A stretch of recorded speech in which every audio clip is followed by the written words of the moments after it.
For further perspective, we have Ron Doron, head of the Israel-Philippines Chamber of Commerce, and also Tal Reshef, Asia business consultant. Thank you both very much for being with us. Thank you. Well, Ron, let's start with you. What do we know about this new president?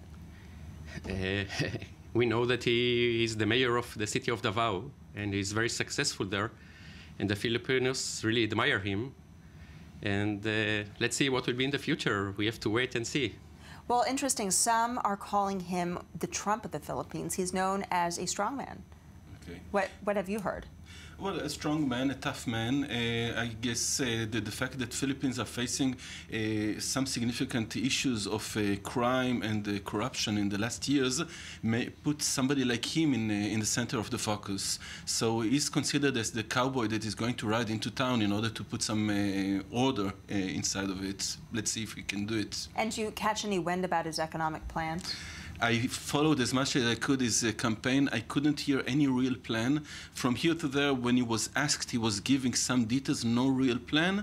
And I guess he knew that this is not the thing for which people are going to vote for him. So for the moment, he's really on this plan, since he was not a minister before, he's in an enigma on the economic plan.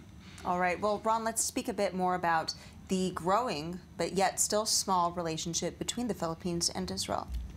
Israel and the Philippines really has a long history, and next year actually we are celebrating 70 years of the diplomatic relationship between Israel and the Philippines in 2017.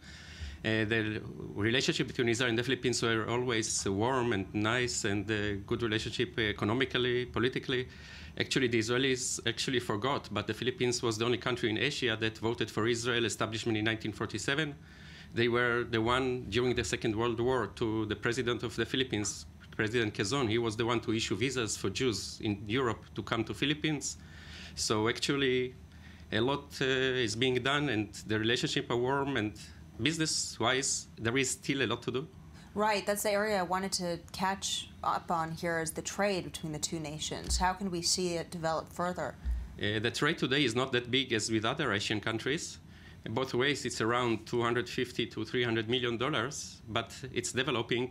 Philippines had the second growth in Asia after China, during the second economic growth in Asia during the last years after China, and the economic situation there is getting better. So in the years before, it was not easy to develop the business, but the last 2, 3, 4 years, things are moving easier, and business is moving in agriculture, in water, in telecommunication. And certainly on the world stage, it's increasingly developed more of that catchy brand as a frontier market in similar way as the BRICS did in previous years. And perhaps frontier markets are even more interesting to investors, so that might be some room for change for the Philippines and through that Israel as well.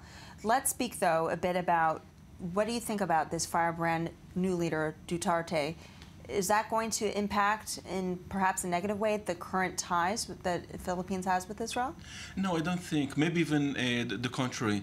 Look, as Mr. Doron has said, the connection with the Philippines is very good, though the volume of the export and import is very low and can be much improved.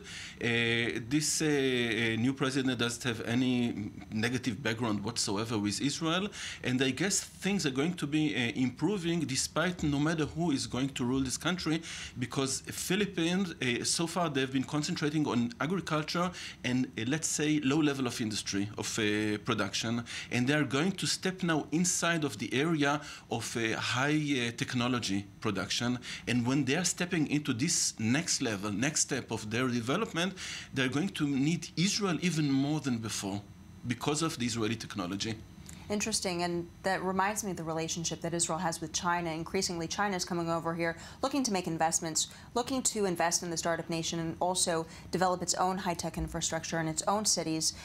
Sticking now on China, though, I saw, ironically, that Duterte is considered a strong man, and yet he's said to be projecting a conciliatory tone to China, especially with regards to the South China Sea. Is that surprising?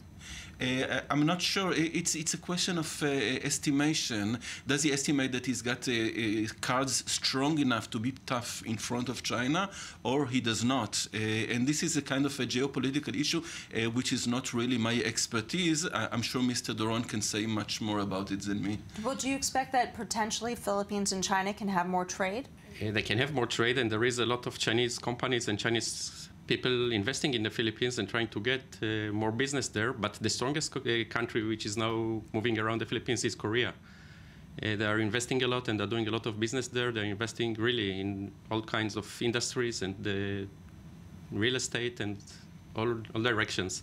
But also from the Israeli side, I see that there are much more people that are showing interest in these lines to invest in establishing companies in the Philippines, Terrific. like calling centers, real estate. Thank you so much, very much for being with us both. That wraps up our show today. Stay tuned here every week. Thanks so much for joining.